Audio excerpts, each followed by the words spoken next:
রাধে রাধে প্রিয় ভক্ত। তো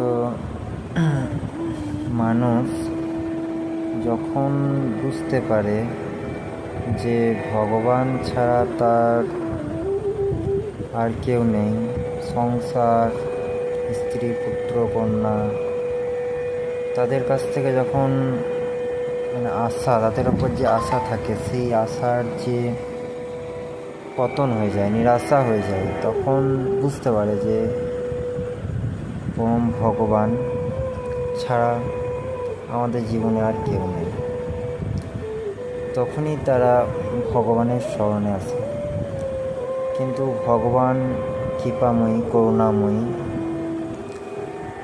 ভগবান কিন্তু আমরা সব শেষে ভগবানের কাছে যাই, কিন্তু ভগবান আমাদেরকে তখন নিজের কাছে টেনে নেয়।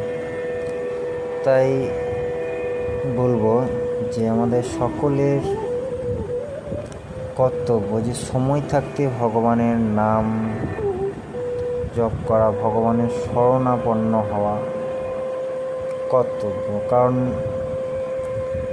বৃদ্ধকালে আমরা ভগবানের শরণ নিই যখন সংসার থেকে কষ্ট পাই, সংসার আমাদেরকে ত্যাগ করে, তখন আমরা ভগবানের শরণে যাই, ভগবানের নাম গান করি।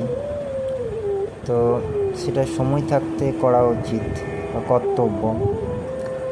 কারণ আমাদের নিঃশ্বাসের তো কোনো বিশ্বাস নাই, আজ আছে কাল না থাকতেও পারি। তাহলে যদি আমি কাল না থাকলাম, তাহলে আমি তো সাধন বৃদ্ধকালে করবো ভেবে ভগবানের নাম সাধন, ভগবানের নাম জপ কিছু করতে পারলাম না। যেমন একটা উদাহরণ দিয়ে বলছে যে আমরা ব্যাংকে যদি টাকা রাখবো, তবে কিন্তু তুলতে গেলে টাকাটা পাবো। টাকা প্রথমে আমাদেরকে জমা করতে হয়। তো সেরকম হচ্ছে ভগবানের নাম জপ যেমন টাকা জমা করার মতো। ভগবানের নাম জপ করবো না, ভগবানের শরণাপন্ন হব না, তাহলে আমাদের উদ্ধার হবে কীভাবে?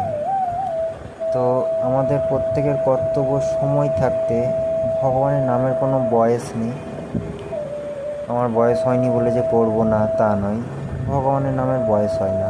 আমরা ভগবানের নাম যে কোনো বয়সে করতে পারি, 8 থেকে 80 সবাই করতে পারি। ভগবানের নাম জপ করার জন্যই আমাদের জন্ম। তারই মধ্যে সংসার থাকতে হবে, সংসারের কাজকর্ম করার মধ্যেই ভগবানের নাম জপ করতে হবে। রাধে রাধে।